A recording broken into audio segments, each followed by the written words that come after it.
Assalamualaikum warahmatullahi wabarakatuh. Alhamdulillahilladzi nahmaduhu wa nasta'inuhu wa nastaghfiruh wa na'udzu billahi min syururi anfusina wa min sayyiati a'malina. May yahdihillahu fala mudilla lahu wa may yudlil fala hadiyalah. Asyhadu an la ilaha illallah wahdahu la syarika lah wa asyhadu anna Muhammadan abduhu wa rasuluh la nabiyya ba'dah. Ibu-ibu yang saya muliakan, syukur alhamdulillah kita panjatkan kepada Allah Subhanahu wa taala. Kembali kita bersama di dalam majelis ini, kita kaji agama untuk lebih meningkatkan pemahaman dan pengertian kita tentang agama ini, agar kita lebih baik lagi sebagai seorang yang beriman kepada Allah. Menata hati, inilah yang akan kita kaji dalam kesempatan kita bertemu di pagi hari ini. Semua kita punya hati, dan kita paling tahu dengan hati kita. Ulama menyebutkan bahwasanya hati manusia, ada manusia yang punya hati yang sehat, yang sadar, bebas dari berbagai keinginan duniawi yang bertentangan dengan ketentuan Allah Subhanahu wa taala. Juga dia bebas dari pemikiran-pemikiran yang menyesatkan, dan hati yang sehat atau hati yang sadar ini akan selalu dengan ketundukan kepada Allah Subhanahu wa taala. Patuh. Yang kedua, ada hati yang sakit.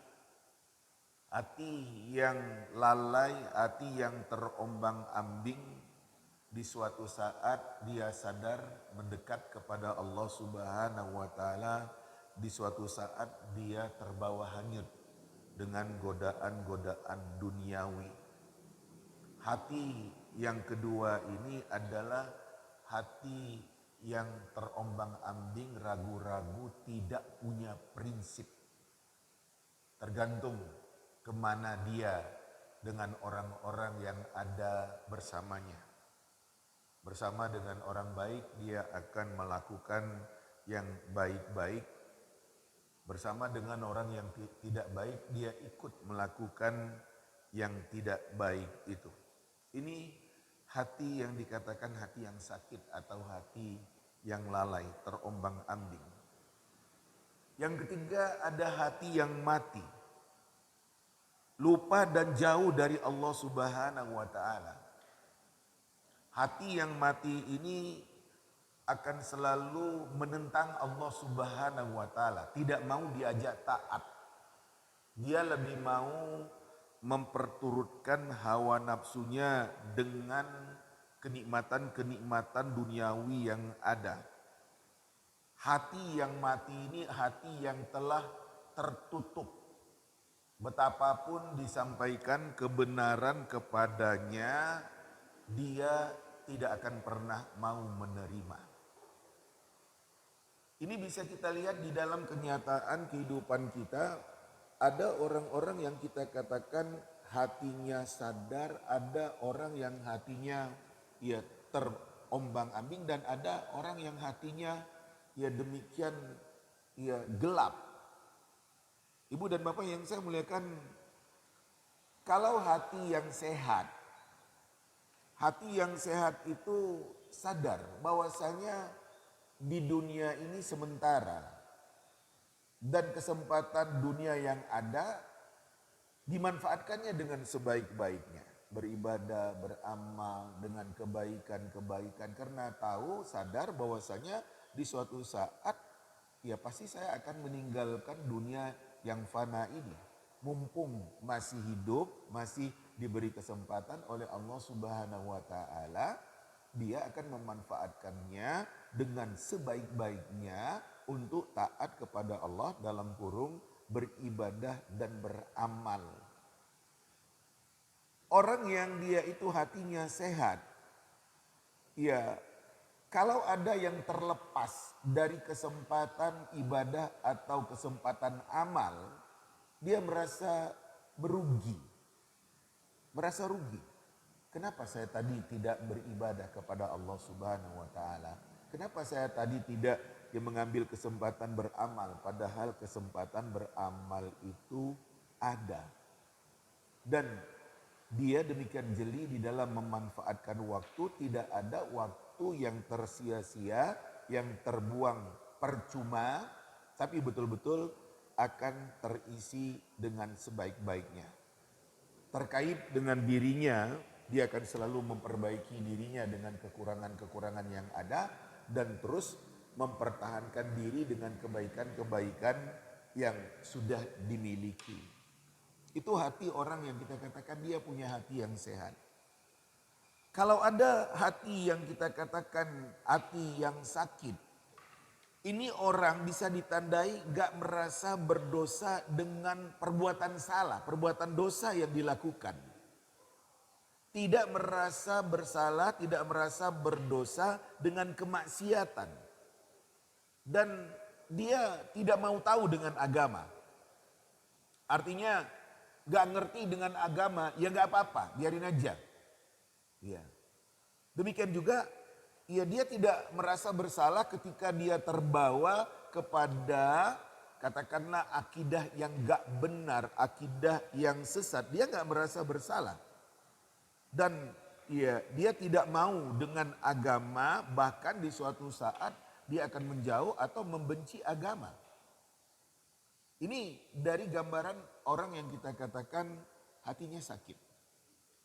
Nah, ibu bapak yang saya muliakan, di suatu saat Allah mengistilahkan hati manusia itu dengan hati yang lunak. Mudah untuk menerima kebenaran. Selalu tunduk ketika disampaikan kepadanya kebenaran itu. Dia akan terima. Dan ada hati yang dikatakan hati yang keras. Membangkang, membandel, membantah, tidak mau. Padahal kepada dia sudah disampaikan kebenaran itu. Jadi seperti itu. Yang dijelaskan oleh ulama ada hati yang sehat, ada hati yang sakit, ada hati yang mati, ada hati yang ya lunak, lembut, mudah menerima kebenaran, dan ada hati yang keras, membandel, membangkang, padahal sudah dijelaskan, dia bantah. Allah Subhanahu wa taala demikian mengecam ya orang yang punya hati yang keras, yang tidak mau menerima kebenaran padahal kebenaran itu sudah demikian jelas dan nyata. Fawailul lil qasiyati qulubuhum min dzikrillah ulaika fi dhalalim mubin.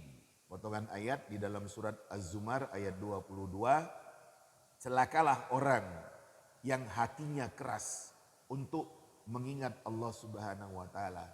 Mereka ada di dalam kesesatan yang demikian sangat nyata. Ibu dan bapak yang saya muliakan, agar hati yang ada pada diri kita ini selalu mendapatkan hidayah dari Allah, terbimbing, ya, maka kita memang harus meyakini agama yang ada ini.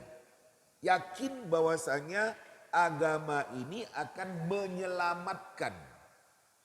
Dan kita pegang teguh apa yang dikatakan oleh agama dalam kurung Al-Quran dan Sunnah Nabi Sallallahu Alaihi Wasallam. Dengan demikian kita akan selalu dengan hidayah Allah Subhanahu Wa Taala. Sebab Allah mengatakan, wa may yu'min billah yahdi qalbah. Barang siapa yang benar-benar beriman kepada Allah, Allah akan memberikan hidayah kepada hati seseorang itu. Dibimbing oleh Allah Subhanahu Wa Taala. Terus dia berjalan di atas kebenaran agama. Ini tadi potongan ayat di dalam surat At-Taghabun pada ayat yang ke-11. Nah kalau kita mau selalu dengan hidayah Allah Subhanahu wa taala, yakinlah dengan agama ini. Sebab Allah Subhanahu wa taala janji tidak akan menyusahkan kita dengan agama, dengan ketentuan-ketentuan hukum yang telah ditetapkan oleh Allah. Maksud Allah Subhanahu wa taala dengan agama, dengan hukum-hukum yang ada adalah dalam rangka untuk menyelamatkan kita, untuk membahagiakan kita di dunia sekarang dan di akhirat nantinya. Hati yang mendapatkan hidayah Allah Subhanahu wa taala akan bersinar terang. Jelas bagi dia jalan yang akan ditempuh. Ini yang akan saya lalui. Sementara jalan ini saya tidak mau. Jadi hati yang mendapatkan hidayah Allah Subhanahu wa taala itu bersinar terang dan tahu mana jalan yang akan ditempuh, yang akan dijalani dan mana jalan yang harus dihindari. Sementara hati itu gelap, suram kalau selalu dengan maksiat dan dosa. Semakin seseorang dengan dosa, semakin seseorang dengan maksiat dan dia merasa tidak ada orang yang tahu atau tidak ada orang yang mengecam dia dengan kemaksiatan dan dosa itu, semakin dia dengan maksiat dan dosa, semakin kelam hatinya, semakin gelap hatinya. Ini berdasarkan hadis Nabi Sallallahu Alaihi Wasallam. Nabi Sallallahu Alaihi Wasallam mengatakan, Innal mu'min idza aznaba dzamban kanat nuktatan sauda fi qalbi. Seorang yang beriman kalau dia melakukan perbuatan dosa itu merupakan titik hitam di hatinya. Fa in taba wa naza wasta'taba saqula qalbu. Kalau dia bertobat, dia tanggalkan dosa itu dan dia cela dirinya, hatinya akan menjadi terang, bersih. Wa in zada zadat. Tapi kalau dia menambah perbuatan dosa dan maksiat itu, akan bertambahlah titik hitam di hatinya. Hatta ta'lu qalba, sehingga nutupi hatinya. Fadzalika ar-ran alladzi qala Allah Ta'ala, itulah yang dikatakan dengan ar-ran, yang menutupi, seperti di dalam firman Allah di dalam surat Al-Mutaffifin, kalla bal rana ala qulubihim ma kanu yaksibun. Sebenarnya yang menutupi hati mereka itu adalah akibat perbuatan yang mereka lakukan, dalam kurung dosa dan maksiat yang dilakukan. Ibu, bapak yang saya muliakan, sebagai suatu gambaran contoh, ketika kita punya cermin kaca bersih, ya, itu apa yang kita katakan noda atau sesuatu yang ada di wajah kita jelas. Jelas. Tapi kalau cerminnya, kacanya itu buram, enggak jelas. Makanya orang yang hatinya itu dengan hidayah Allah Subhanahu wa taala, dia tahu ini jalan yang benar yang akan ditempuh dan ini jalan yang tidak benar yang harus dihindari. Nah, untuk itu kita harus berusaha menerangi hati kita.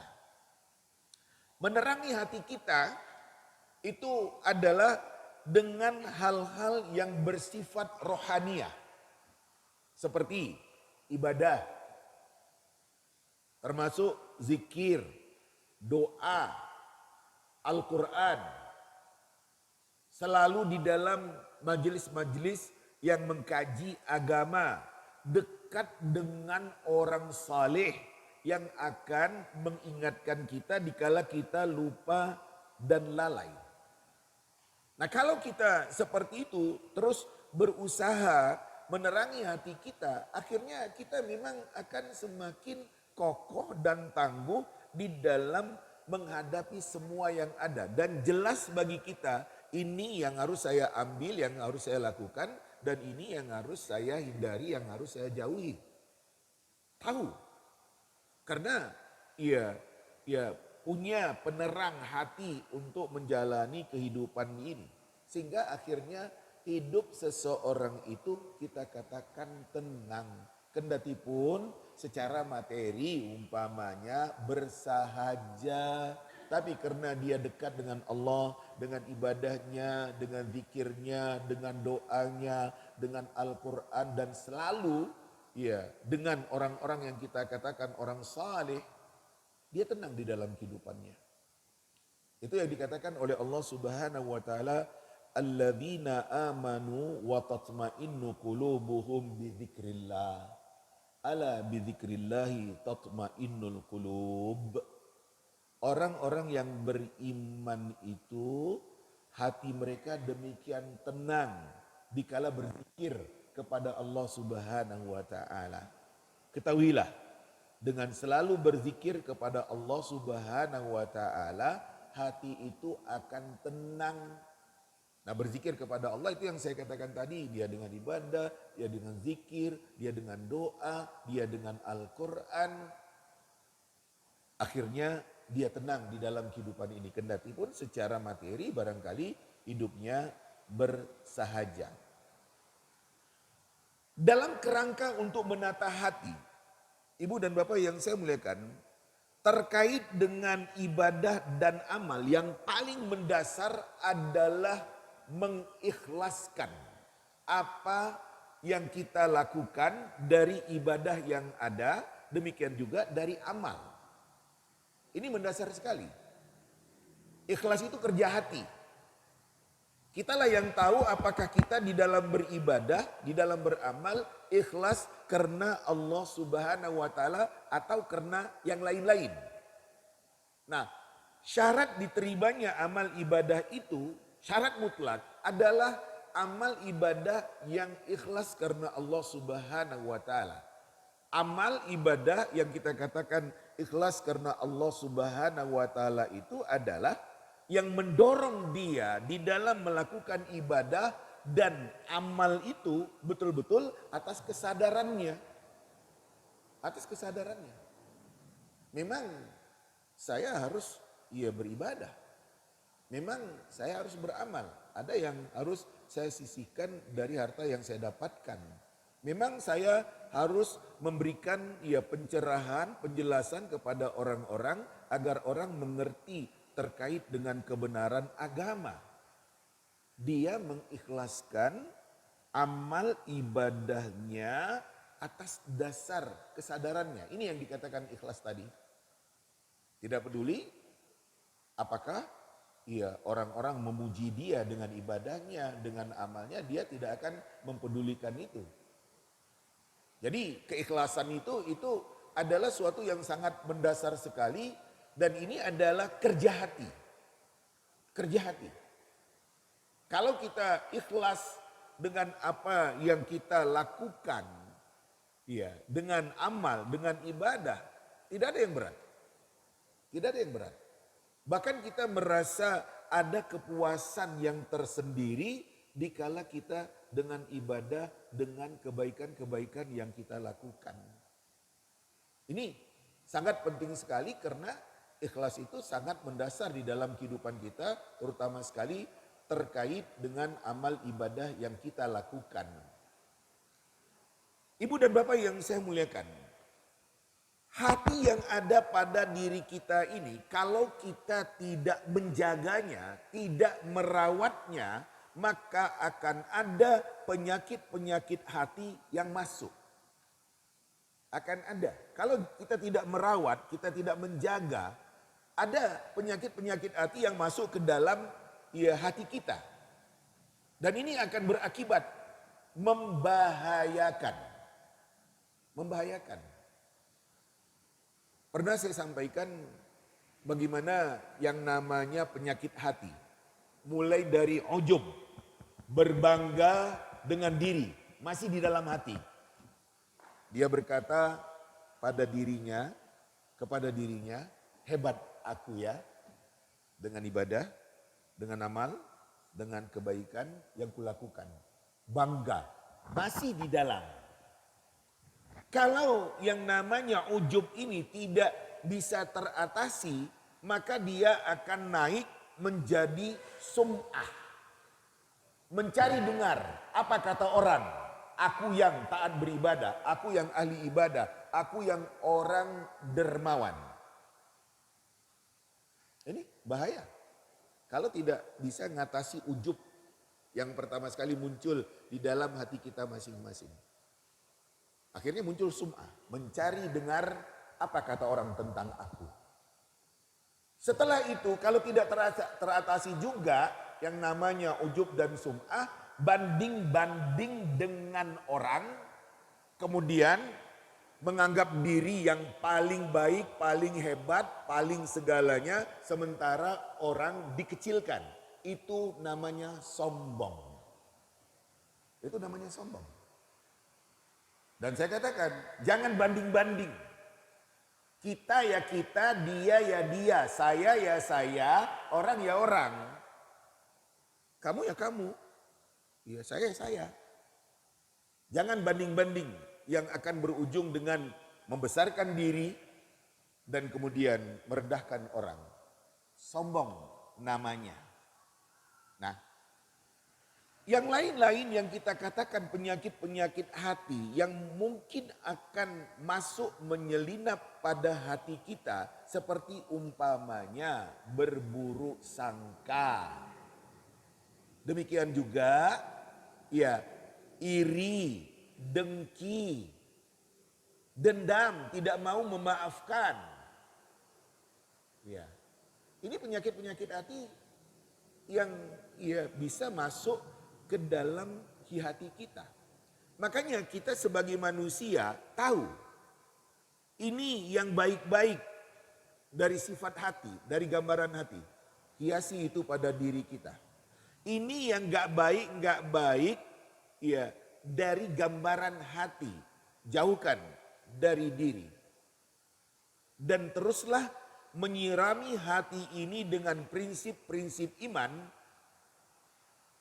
Karena dengan kita menyirami hati dengan prinsip-prinsip iman, dalam kurung semakin mengerti dan faham dengan agama, akan semakin baik hati kita. Dan Allah melihat kepada hati kita. Tidak melihat kepada rupa dan bentuk kita. Innallaha la yanzuru ila suwarikum wala ila ajsamikum.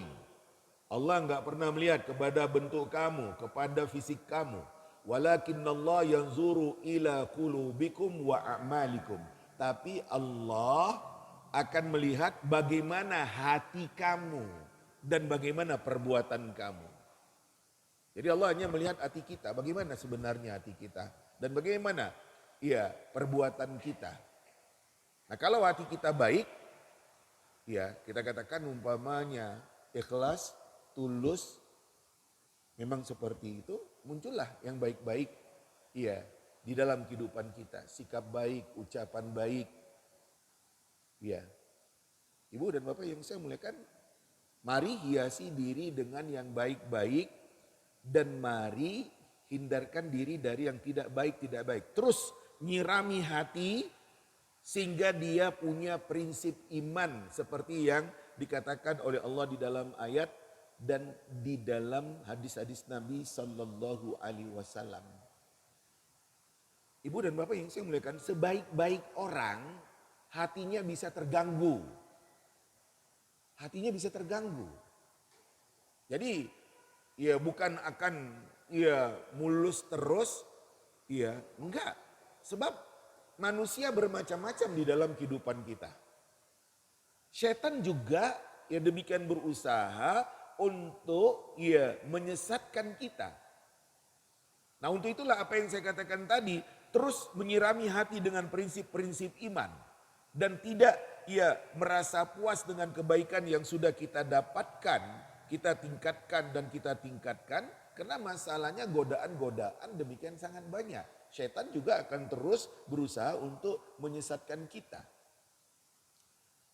Ibu bapak yang saya muliakan, dalam suatu dialog sahabat Anas bin Malik radhiyallahu anhu dengan Rasul SAW.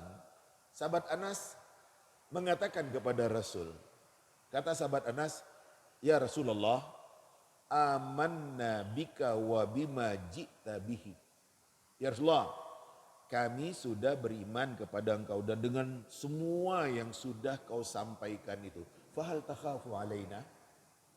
Rasul masih mengkhawatirkan kami kah? Kata Nabi, na'am. Iya. Kenapa ya Rasulullah? Kata Nabi, innal qulub baina usbu'ain min asabi'illah yuqallibuha kaifa yasha. Sebab yang namanya hati itu berada di antara dua jari dari jari jemari Allah yang Allah demikian mudah mengutak-atik, membolak-balik hati seseorang itu menurut maunya. Itu kata Nabi. Yang ngomong ini sahabat yang hidup bersama dengan Rasul dan mereka merasakan betapa kebaikan dan kesolihan mereka dengan segala kebaikan, dengan segala ibadah yang mereka lakukan. Tapi dikala sahabat Anas mengatakan, ya Rasulullah, kami sudah beriman kepada engkau dengan semua yang kau sampaikan. Tapi apa Rasul masih mengkhawatirkan tentang kami? Iya, kata Nabi. Sebab yang namanya hati itu di antara dua jari dari jari jemari Allah dan Allah bisa demikian mudah membolak-balik hati itu. Makanya kita perlu meneguhkan hati kita. Kita sirami terus sehingga semakin kuat dan semakin kuat, semakin kokoh dan semakin kokoh. Ibu dan Bapak yang saya muliakan, untuk itu kita harus banyak berdoa kepada Allah Subhanahu wa taala agar kita diberi ketetapan hati dengan istiqamah. Banyak berdoa kepada Allah Subhanahu wa taala. Seperti Nabi yang berdoa mengatakan, Allahumma ya muqallibal qulub, tsabbit qalbi ala dinik. Ya Allah yang membolak-balik hati, tolong tetapkan hatiku pada agamamu. Allahumma ya muqallibal qulub, tsabbit qalbi ala dinik. Dalam riwayat lain, Allahumma ya muqallibal qulub, tsabbit qalbi ala ta'atik. Ya Allah yang membolak-balik hati, tolong tetapkan hatiku pada agamamu, tolong tetapkan hatiku untuk selalu taat kepadamu. Ini doa untuk kita dengan ketetapan hati istiqamah. Demikian juga ya doa Allahumma a'inni ala dzikrika wa syukrika wa husni ibadatik. Ya Allah, tolong aku untuk selalu ingat kepadamu, untuk selalu mensyukuri nikmatmu dan tetap baik dalam beribadah kepadamu. Demikian juga doa Allahumma arinal haqqa haqqa warzuqna tiba'ah wa arinal batila batila warzuqna tinaba. Ya Allah, tolong perlihatkan kepada kami yang hak itu memang hak, yang benar itu memang benar. Tolong berikan kemampuan kepada kami untuk mengikutinya. Dan tolong ya Allah perlihatkan yang batil itu memang merupakan kebatilan. Dan berikan kemampuan kepada kami untuk menghindarinya. Mari perhatikan diri, ibu-ibu, bapak-bapak yang saya muliakan. Berapa banyak kita yang sudah tahu dengan kebenaran, tapi masih belum tertarik untuk melakukan kebenaran itu. Sebaliknya, berapa banyak kita tahu dengan yang tidak benar, tidak baik, tapi masih terus dengan perbuatan yang tidak baik itu. Itu kerja hati. Saya nggak mau ini. Kenapa nggak mau? Karena nggak benar. Saya mau ini. Kenapa kamu mau? Karena ini yang benar. Jadi perlu selalu berdoa kepada Allah Subhanahu wa taala agar kita tetap istiqamah. Demikian juga potongan ayat, Rabbana la tuzigh qulubana ba'da idh hadaitana wa hab lana min ladunka rahmah innaka antal wahhab. Ya Allah ya Tuhan kami, tolong jangan kau sesatkan hati kami setelah kau berikan hidayah itu kepada kami. Berikan kepada kami rahmat-Mu ya Allah, kasih sayang-Mu. Karena engkau adalah yang maha pemberi. Ya, ini doa-doa. Yang kita katakan kita perlu berdoa kepada Allah Subhanahu wa taala agar kita ditetapkan oleh Allah dalam agama ini dengan ketaatan, dengan keistiqamahan. Sehingga kita ya terbimbing dan terhindar dari segala sesuatu yang kita ia katakan menyesatkan. Ibu-ibu, bapak-bapak yang saya muliakan, perlu berhati-hati. Ibaratnya kita jaga betul hati kita agar tidak termasuk ya godaan-godaan yang menyesatkan. Sebab yang namanya syaitan itu berusaha terus untuk ganggu kita. Asyaitan jathimun ala qalbi ibni Adam. Syaitan itu bertengger di hati manusia. Idza dzakarallah khanas. Kalau seorang manusia itu selalu ingat kepada Allah, dia mundur, gak berani. Wa idza ghafala waswas. Dikala manusia itu lalai, dia masuk mengganggu, dia masuk menggoda. Itu kerja setan.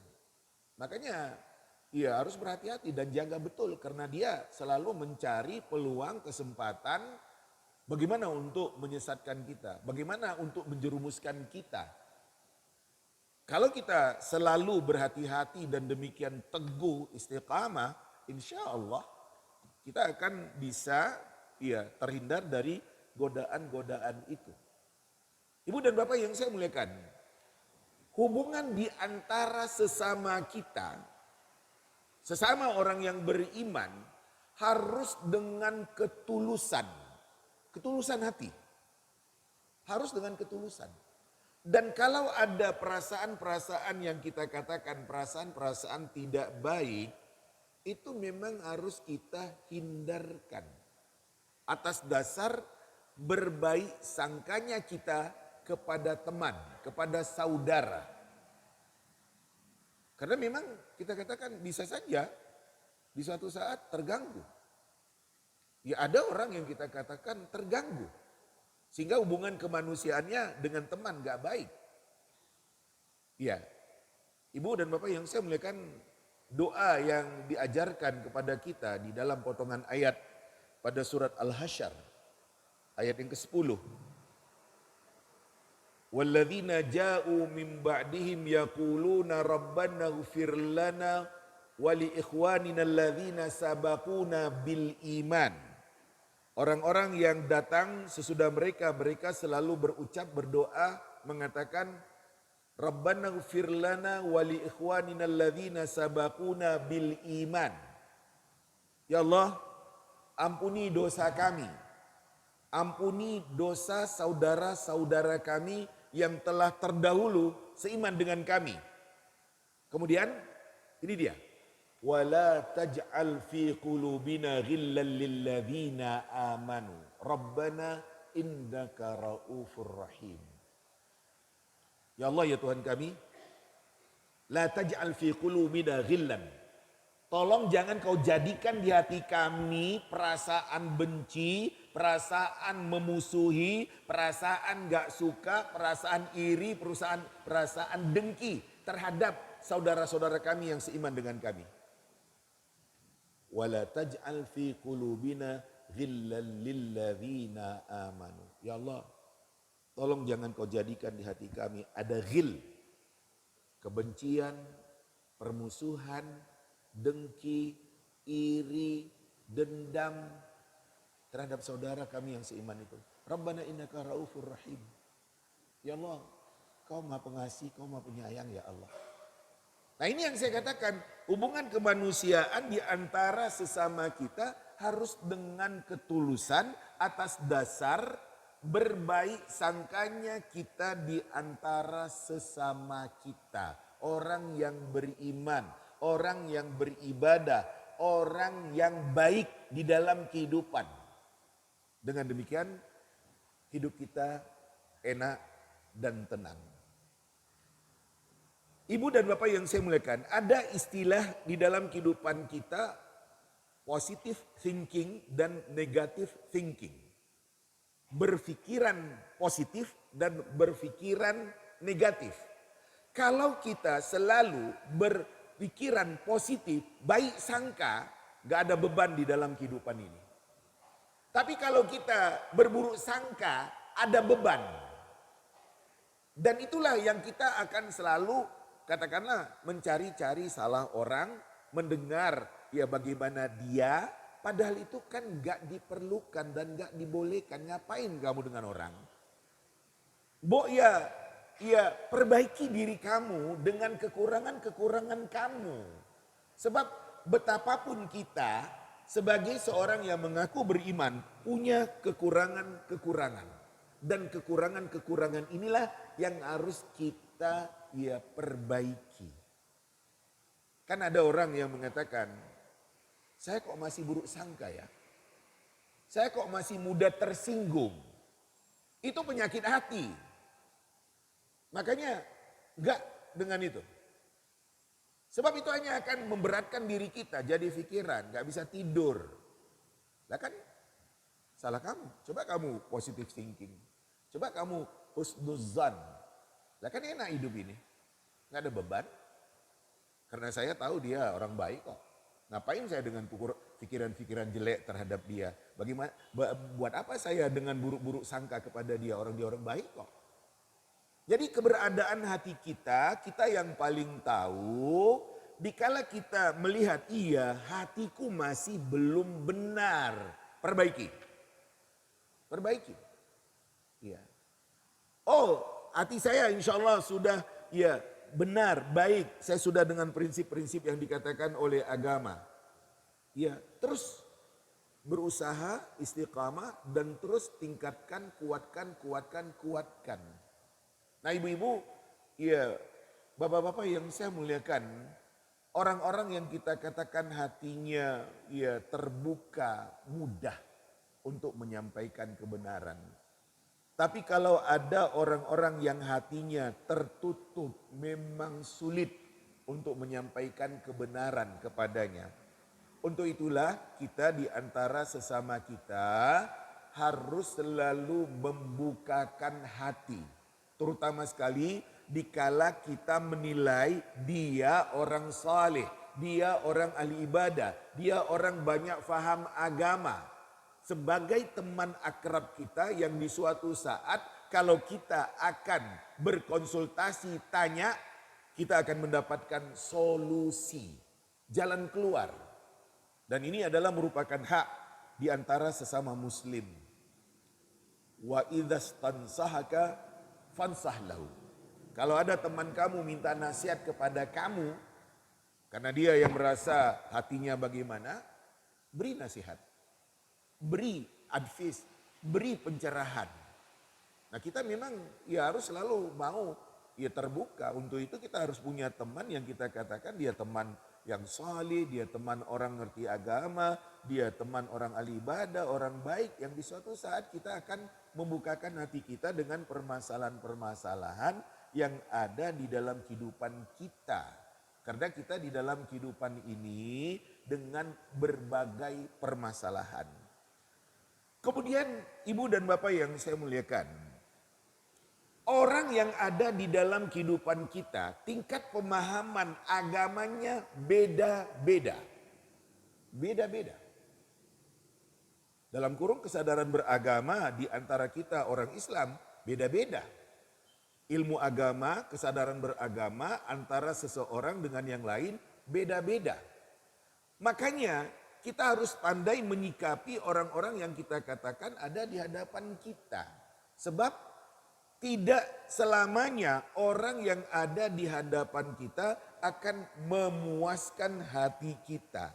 Akan menyenangkan hati kita. Dan untuk itu kita harus berlapang dada. Ayat mengatakan, Amlil insani ma tamanna. Apakah bagi manusia itu apa yang dia inginkan harus dapat? Harus tercapai? Apa orang-orang yang ada di hadapan kamu harus sesuai dengan kamu? Harus pas dengan kamu? Lah kan gak bisa. Karena memang tingkat pemahaman kita terkait dengan agama, tingkat kesadaran kita ya dengan agama beda-beda. Nah untuk itu kita harus bisa berlapang dada menyikapi dia. Ya itulah dia, itulah teman saya. Tapi saya gak pernah sakit hati sama dia. Gak pernah saya sakit hati sama dia. Orang saya tahu kok, ya orangnya, memang orangnya seperti itu. Di suatu saat kalau saya nilai dia itu sudah ya keterlaluan, saya ingatkan, jangan sampai seperti itu, gak boleh. Katakanlah guyonnya ya keterlaluan, membuat ya merah ya wajah, ya membuat ya emosi, kita harus ingatkan, nggak boleh. Nah ibu-ibu, bapak-bapak yang saya muliakan, seperti itulah kita di dalam kehidupan. Nah hati yang ada ini memang harus selalu kita amati. Harus kita perhatikan. Gak boleh kita biarkan demikian saja.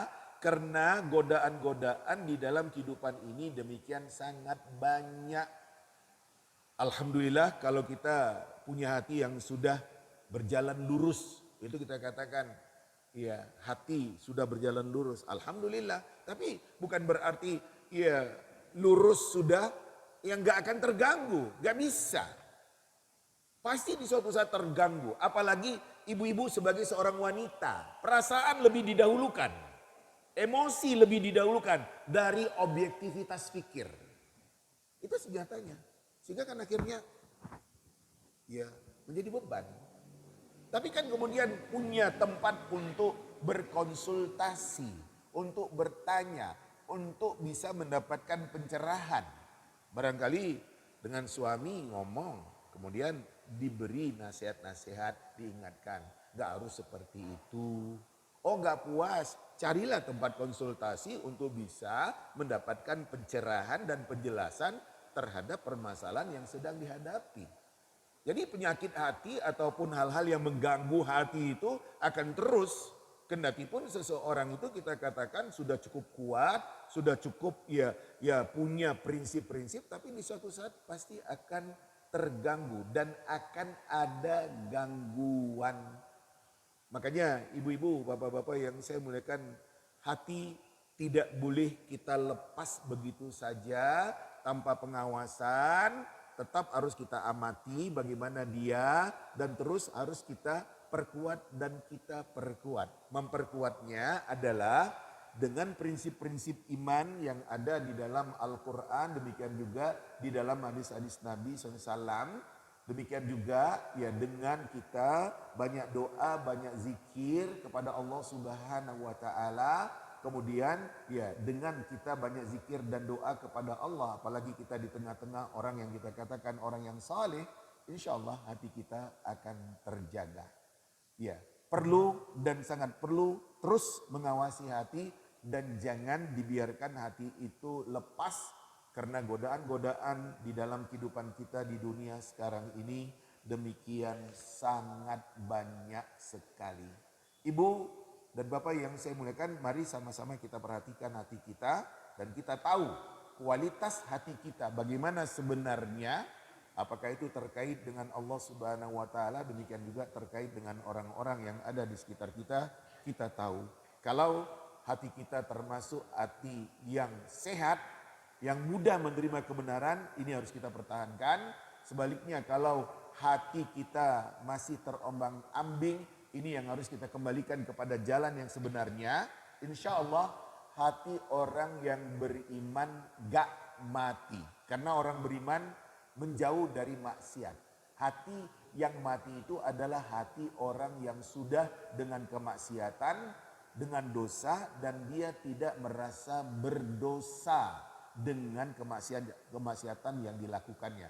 Orang maksiat nemen gitu, itu memang hatinya tertutup. Kita harus banyak berdoa kepada Allah, mudah-mudahan di suatu saat dia dapat hidayah. Dan hati yang tertutup juga adalah hati orang yang kafir. Karena memang kafir itu artinya menutupi.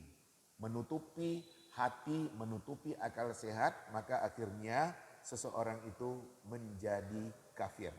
Ibu dan Bapak yang saya muliakan, inilah gambaran hati, bagaimana kita harus selalu menata hati kita, terutama sekali di dalam kaitan kita dengan Allah, demikian juga di dalam kaitan kita dengan orang-orang yang ada bersama dengan kita di dalam kehidupan ini. Demikian yang bisa saya jelaskan seputar hati. Selanjutnya, kalau ada yang menjadi pertanyaan seputar hati, monggo Bu.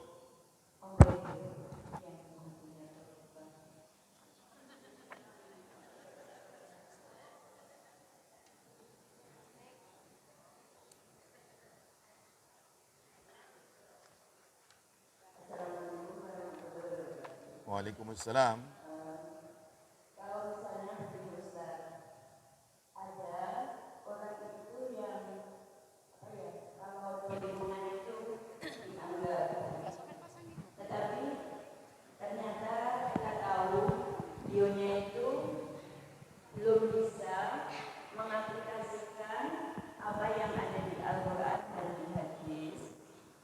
misalnya beribadah ataupun mengamalkan yang sesuai Quran dan Sunnah.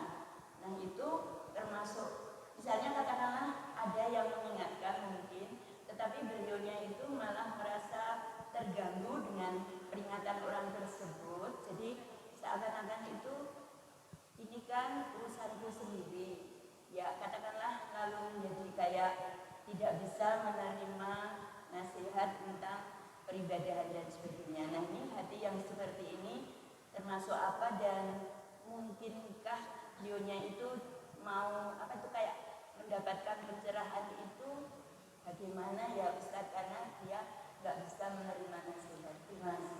Wassalamualaikum warahmatullahi wabarakatuh. Waalaikumsalam warahmatullahi wabarakatuh. Tadi saya sampaikan ada hati yang lunak, mudah menerima kebenaran, mudah diingatkan.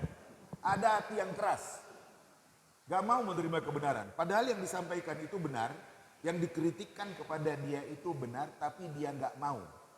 Dan dia merasa terganggu dengan nasihat, dengan peringatan.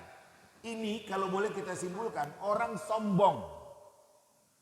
Sebab ayat Allah Subhanahu wa taala mengatakan, "Wadzakir fa inna dzikra tanfa'ul mu'minin." Ingatkan, peringatan itu akan bermanfaat bagi orang beriman. Dia akan berterima kasih ketika diingatkan. Nah, kenapa dia merasa terganggu? Itu kan artinya dia merasa benar, padahal dia belum benar. Dia belum benar. Iya. Jadi, ya kita harus bisa ya memasuki hati orang itu. Tentu saja ya kita katakan siapa orang yang bisa memasuki hati orang itu. Karena dia kalau diingatkan malah merasa nggak enak. Ini kan urusan saya. Padahal sikap dia, ucapan dia, perbuatan dia ya nggak benar. Jadi ibu, bapak, para jamaah yang saya pada poin ini mengatakan kita harus terima kasih dikala ada orang yang mengingatkan kita. Bukan kita marah, bukan kita antipati, bukan kita marah menjauh. Terima kasih kamu sudah ingatkan saya. Memang ternyata ya saya masih ya kurang dalam bidang itu. Ya ini dia. Jadi kalau ada orang yang diingatkan malah dia merasa terganggu dan dia ya nggak mau, kesimpulan saya ini orang sombong yang nggak mau membukakan hati terhadap kebenaran. Tadi kan ada doa yang saya katakan, doa dari Nabi, Allahumma arinal haqqa haqqa warzuqna tiba'ah wa arinal batila batila warzuqna tinabah. Ya Allah, ya Tuhan kami, tolong perlihatkan kepada kami yang benar itu memang merupakan kebenaran. Berikan kemampuan kepada kami untuk ngikutinya. Perlihatkan kepada kami, ya Allah, yang batil itu, yang gak benar itu memang batil, memang gak benar. Dan tolong berikan kemampuan kepada kami untuk menghindarinya. Orang yang bisa ngikuti kebenaran setelah dia tahu, ya, setelah dia tahu, ini orang yang baik. Ya. Ketika dia tahu itu tidak benar dan dia menghindar, ini dia. Makanya keterbukaan hati. Baikkah itu kita tahu, tidak baikkah itu kita tahu. Dan yang baik-baik itulah yang akan kita lakukan, yang tidak baik itu yang harus kita hindarkan dari diri kita. Kita memang harus seperti itu. Dan memang membukakan hati kepada kebenaran sangat dituntut. Jangan menyombongkan diri, jangan menutup hati, padahal yang disampaikan itu adalah kebenaran. Demikian pada poin yang dipertanyakan. Lanjut. Berikut.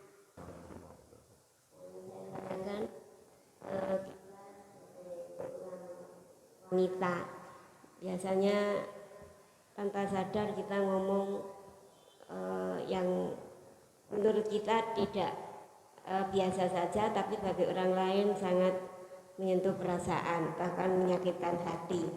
Nah, bagaimana cara kita supaya kita mendengar omongan orang yang tadi menyakitkan, terus kita dendam mati, itu bagaimana hukumnya? Sampai mati, sampai kita bawa mati itu kita membawa rasa dendam itu bagaimana? Ya. Kemudian yang kedua, apakah ada sombong yang dibolehkan?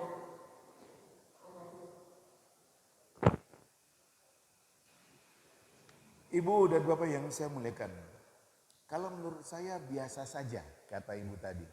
Tapi kok dia merasa tersinggung ya? Kok merasa nggak enak ya? Nah kita nilai sikap atau ucapan tadi itu memang benar adanya atau tidak benar. Nah kita kan tahu di dalam kehidupan kita ini ada orang yang sensitif. Orang yang baperan. Kan gitu istilahnya orang sekarang. Iya. Demikian mudah terbawa perasaan. Kan ada orang seperti itu. Nah untuk itu kita harus tandai Bu. Dengan orang-orang yang kita katakan dia orang mudah tersinggung. Dia orang halus. Harus tahan diri. Jangan ceplas-ceplos.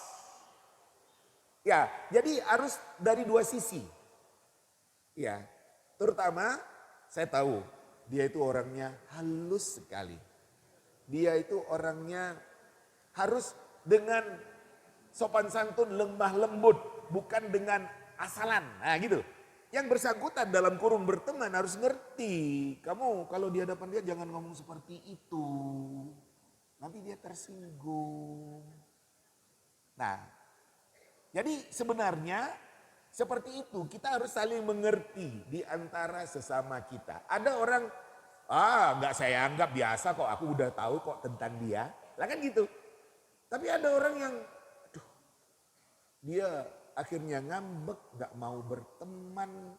Iya, karena merasa terganggu dengan kata-kata atau dengan sikap yang menyakitkan hatinya. Nah, ada orang yang seperti itu. Kita harus tandai memang ada orang seperti itu. Makanya di dalam kita bergaul, dalam kita bersama kita harus tahu. Di depan dia jangan. Nah, jangan, harus ngerti memang. Dengan demikian kita bisa tetap menjaga. Oh kalau terjadi keceplosan umpamanya, ya minta maaf langsung. Maaf ya, bukan maksud untuk nyinggung kamu. Harus seperti itu. Nah ibu dan bapak yang saya muliakan, itu tadi saya katakan selalu berbaik sangka kepada teman. Ini penting sekali. Iya, selalu berbaik sangka. Tapi kan manusia kan ada yang kita katakan enak dan ada yang dia itu tertutup. Ya ada yang dia itu berpikirannya ya seperti itu. Ya kita harus bisa memahami keadaan orang-orang karena memang ya tingkat pemahaman dan pengertian kita tentang agama, tentang masalah-masalah hidup ini beda-beda. Bu, dendam sampai mati, tidak ada maaf, wah ini nggak boleh. Iya nggak boleh. Jadi ya nggak boleh sampai ya mati, ya saya tetap sakit hati sama dia. Makanya tadi saya ungkapkan doa agar kita ini selalu berdoa. Saya katakan harus selalu berdoa dengan doa ayat Al-Quran termasuk doa hadis Nabi. Saya tadi ungkapkan potongan ayat di dalam surat Al-Hasyr. Rabbana ighfir lana wa li ikhwanina alladhina sabaquna bil iman wa la taj'al fi qulubina ghillan lil ladzina amanu. Rabbana innaka raufur rahim. Pada potongan ayat yang saya katakan wala taj'al fi qulubina ghillan lil ladzina amanu. Ya Allah, tolong jangan kau jadikan di hati kami ada rasa permusuhan, ada rasa benci, ada rasa enggak enak, ada rasa dendam, ada rasa sakit hati terhadap saudara kami yang seiman dengan kami itu. Jadi perlu sekali. Jadi kalau ada orang yang kasusnya seperti yang Ibu kemukakan, dendam sampai mati, tidak memaafkan temannya yang pernah menyinggung hatinya, saya katakan, Bu, perbanyak doa dengan doa yang ada di dalam surat Al-Hasyr tadi. Pada potongan ayat, wala taj'al fi qulubina ghillan lil ladzina amanu rabbana innaka raufur rahim. Ya Allah, tolong jangan kau jadikan di hati kami ada kebencian, ada permusuhan, ada dendam, ada dengki, ada iri terhadap saudara kami yang seiman itu. Nah ini, dengan banyak berdoa seperti itu kita selalu enakan. Karena memang saya gak pernah punya perasaan gak enak dengan dia kok. Saya selalu senang-senang aja, enak-enak aja. Ini karena pengaruh kalau kita selalu berdoa dengan doa tadi. Jadi perlu memperbanyak doa untuk orang-orang seperti itu di samping pengertian-pengertian yang kita sampaikan kepadanya. Di samping itu kita katakan, Bu, Ibu banyak berdoa dengan doa ini. Sehingga ibu gak pernah sakit hati kepada orang, kepada teman. Sebab dia teman kita, dia orang baik. Demikian. Ya, jadi jangan sampai membawa dendam sampai mati. Itu karena kebodohan dia, karena kesempitan dia. Demikian. Assalamualaikum warahmatullahi wabarakatuh. Ustadz, dengan kita datang ke kajian ini termasuk merawat dan menjaga hati kita. Yang kedua, kalau saya terbiasa dengan memfoto Ustadz lalu kita share ke grup keluarga. Ayo rek ngaji, apakah itu termasuk ujub atau kita siar aja. Sekian, terima kasih. Majelis ilmu adalah majelis kebenaran. Majelis kajian, majelis kebenaran.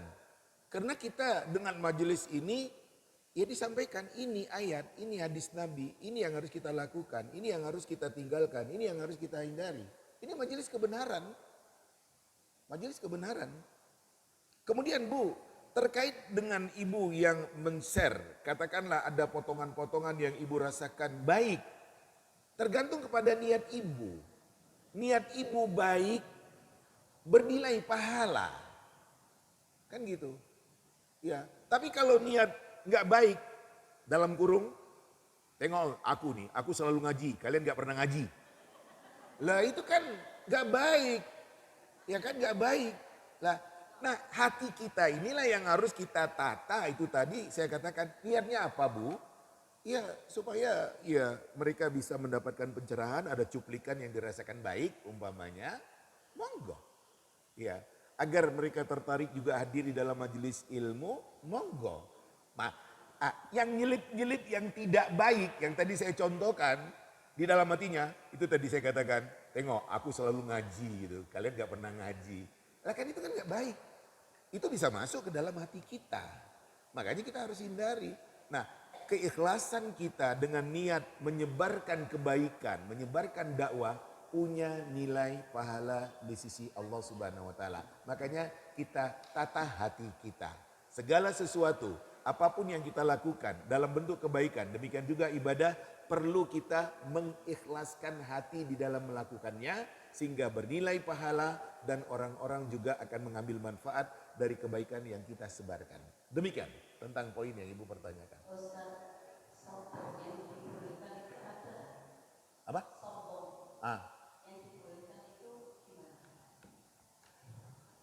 Adakah sombong yang dibolehkan? Jawabnya tidak ada. Saya sombong terhadap dia. Apa dia merasa dia saja yang bisa sombong? Saya juga bisa sombong. Itu artinya kejelekan lawan kejelekan. Tidak. Kejelekan lawan kebaikan. Dia sombong, saya tidak pernah sombong kepada dia. Malah saya ya lebih merendahkan hati di hadapan dia.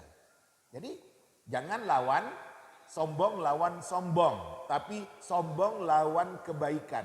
Sombong lawan ya kelembutan untuk ya melunakkan dia.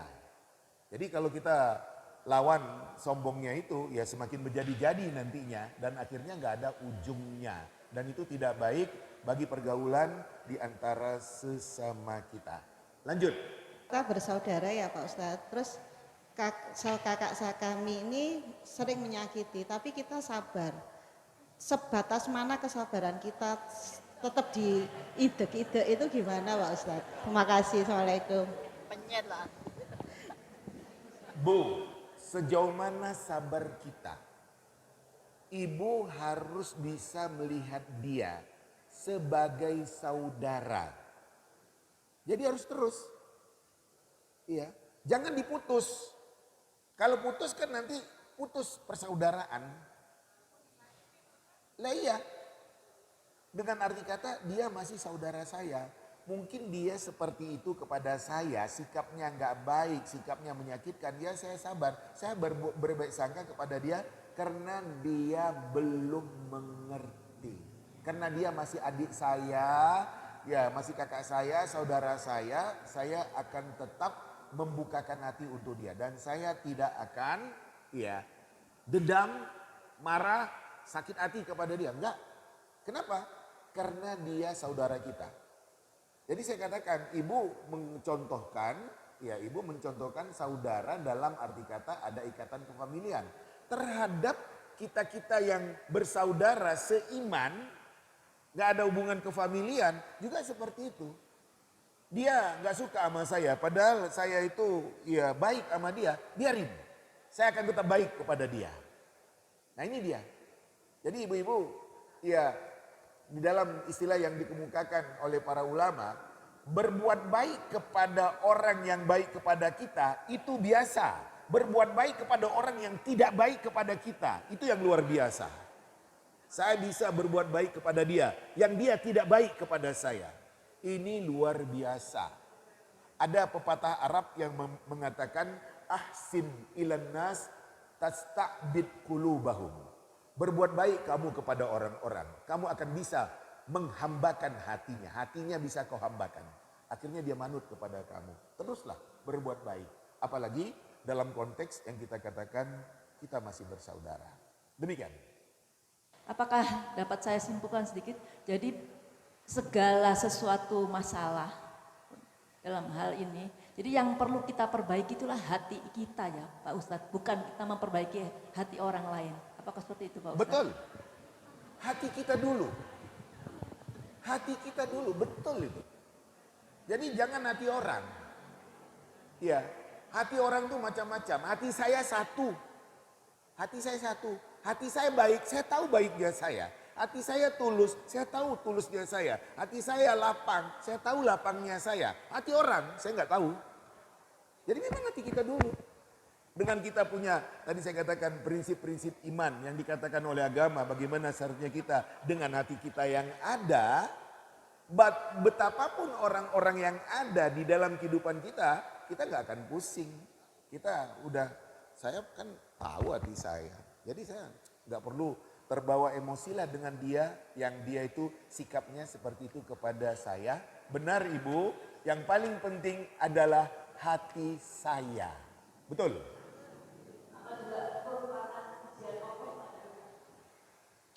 Ya itu tadi, manusia di hadapan kita ini macam-macam.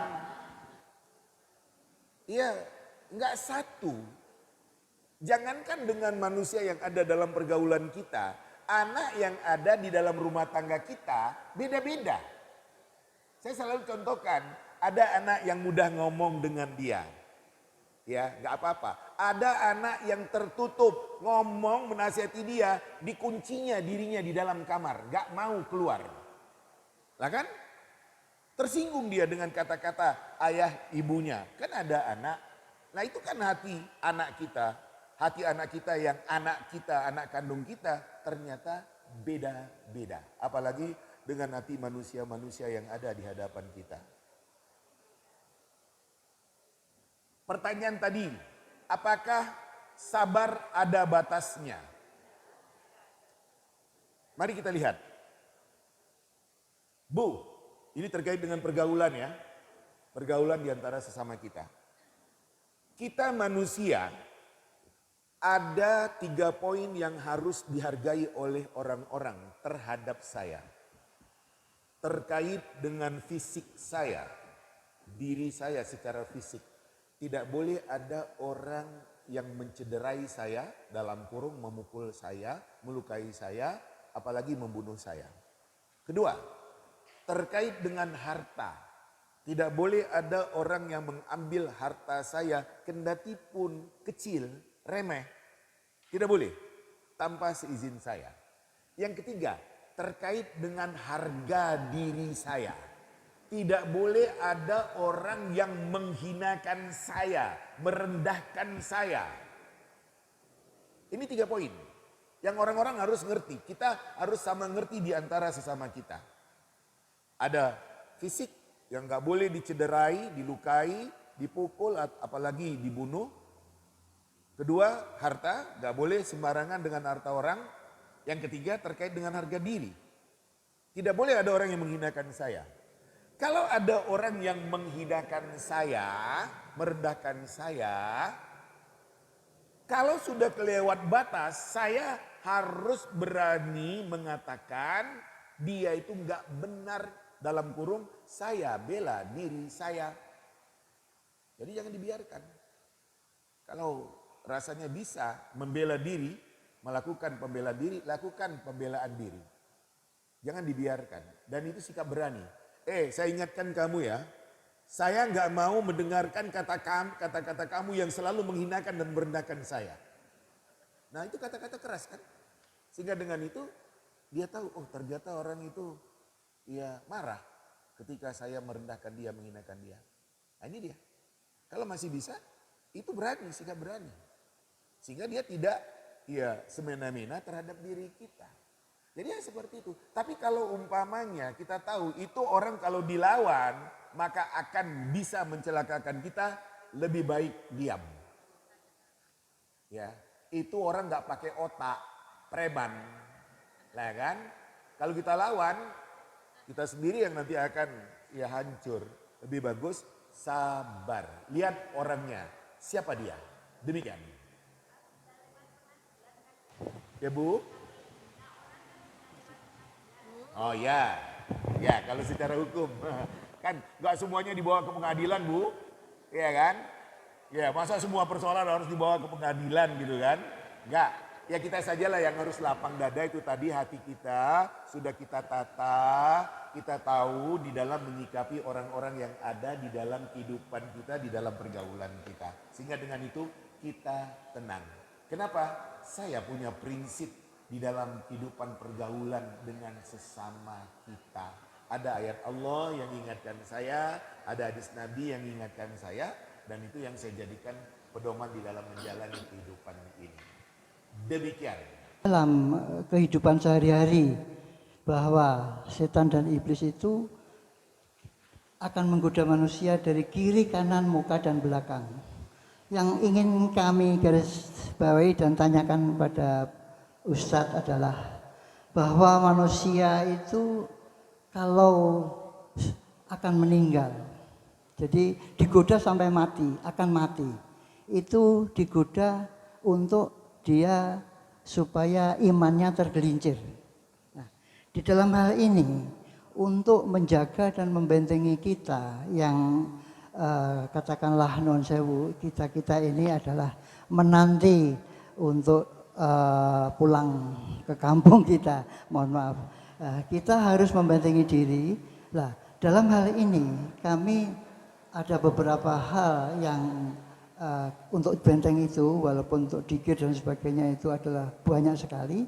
Namun yang ingin kami tanyakan adalah tentang tadi ya mukalibal kulub sobet kobi ala dinik, itu satu, lalu ditambah dengan kalimat tauhid la ilaha illallah. Apakah dua rangkaian ini cukup untuk kuat untuk membentengi kita pada saat kita menghadapi kematian itu? Mohon maaf.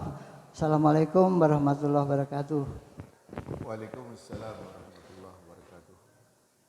Ibu bapak yang saya muliakan, dari sejak awal yang namanya iblis sudah tekad untuk menyesatkan manusia. Jadi dari sejak awal, terus ya sampai menjelang kematian, dalam kurung dalam kondisi hampir meninggal, sakarat itu, dia akan selalu untuk menyesatkan kita. Makanya prinsip tauhid itu yang paling utama sekali. Ya, itu harus tertanam pada diri kita. Saya selalu mengatakan dalam kondisi-kondisi yang mengancam mendekati kematian itu, ada dua kalimat yang gak boleh lepas dari kita. Yang pertama astaghfirullah, yang kedua la ilaha illallah. Yang paling ujung terujung adalah la ilaha illallah. Nah itulah yang harus tetap kita pertahankan. Dan kalimat tauhid la ilaha illallah itu bukan hanya sebatas ucapan lidah. Pengertian ketauhidan Allah itu harus tertanam pada diri kita, dan itu terlihat nyata ada di dalam kehidupan kita sebagai seorang beriman. Tidak ada hal-hal yang berbau syirik di dalam kehidupan saya. Betul-betul mentauhidkan Allah Subhanahu wa taala. Jadi seperti itu, insya Allah selamat. Insya Allah selamat. Jadi ibu dan bapak yang saya muliakan, sebelum terjadi apa yang kita katakan godaan akhir dari iblis untuk menyesatkan kita, ketika kita hidup di dunia sekarang ini, kita perkuat diri kita. Ya, saya pada poin untuk mendapatkan husnul khatimah, saya katakan, pertama, yakini kebenaran agama ini. Yang kedua, tingkatkan terus pemahaman dan pengertian tentang agama. Perlu meningkatkan pemahaman agama dengan kita mengkaji Al-Quran dan hadis-hadis Nabi Sallallahu Alaihi Wasallam. Kemudian yang ketiga, selalu berkawan dengan orang saleh, orang beriman. Yang keempat, ya jauhi orang yang maksiat, orang yang ngentengkan dosa. Yang kelima, banyak doa kepada Allah seperti yang saya katakan tadi. Sebab hati bisa berubah. Hati bisa berubah. Nah kalau kita memperkuat diri kita selama kita hidup sekarang ini, insya Allah waktu hampir meninggal itu dalam kurung sakarat, memang diusahakan oleh iblis untuk menyesatkan kita. Tapi gak berhasil. Karena kokohnya. Karena tangguhnya. Dan itu ya kebenaran yang dikatakan oleh ya Nabi Sallallahu Alaihi Wasallam di dalam potongan hadis yang Nabi selalu kemukakan, man yahdihillah fala mudhillalah wa man yudlil fala hadiyalah. Barang siapa yang dia mendapatkan hidayah Allah, tidak ada satupun yang bisa menyesatkannya. Dan barang siapa yang dia itu disesatkan oleh Allah, tidak ada satupun yang bisa memberikan hidayah petunjuk kepada orang itu. Makanya ketika kita masih hidup sekarang di dunia ini, kita harus selalu memperkuat diri kita. Memperbaiki kekurangan-kekurangan diri kita. Sehingga kita lebih baik, lebih meningkat. Nah untuk itu saya katakan, lihat kekurangan diri. Apa kekurangan diri yang ada? Kita paling tahu dengan kurangnya diri kita. Perbaiki itu. Orang lain hanya paling ingatkan. Tapi berubah atau enggak berubah, ya kembali kepada kita. Oh ya, saya masih kurang di bidang ini, di bidang ini, di bidang ini. Apakah di bidang ibadah, apakah di bidang amal, apakah di bidang kepribadian. Saya masih kurang, saya masih belum mencapai target yang diinginkan oleh Allah. Perbaiki. Kalau sudah baik, insya Allah saya sudah sesuai. Apa yang kamu katakan tentang ibadah? Saya cinta ibadah. Apa yang kamu katakan tentang amal? Saya akan selalu beramal sedaya kemampuan saya. Secara kepribadian, saya nggak ada penyakit hati. Insya Allah, saya bersihkan hati saya dari penyakit-penyakit hati. Kalau kita sudah baik, dalam arti kata menurut ukuran yang ada, kita istiqamah. Istiqamah. Dan saya katakan, nggak terganggu. Betapapun orang macam-macam kepada kita, nggak terganggu. Biarkan dia. Saya nggak pernah punya niat jahat kepada dia. Saya lapang, saya demikian yang mudah, nggak seperti dia yang ternyata orangnya sempit, mudah tersinggung, dan lain-lain dengan yang gak baik yang ada pada diri orang itu. Demikian Ibu dan Bapak yang saya muliakan, kajian kita tentang hati pada pagi hari ini. Mudah-mudahan bisa menambah pemahaman dan pengertian kita terkait dengan hati. Karena semua kita punya hati, dan bagaimana hati kita, kita yang tahu. Kalau memang baik, yuk pertahankan. Oh kalau nggak baik, perbaiki. Dengan kita memperbaiki, insya Allah kita jadi orang baik. Demikian, mudah-mudahan ada manfaatnya. Billahi taufiq wal hidayah. Assalamualaikum warahmatullahi wabarakatuh.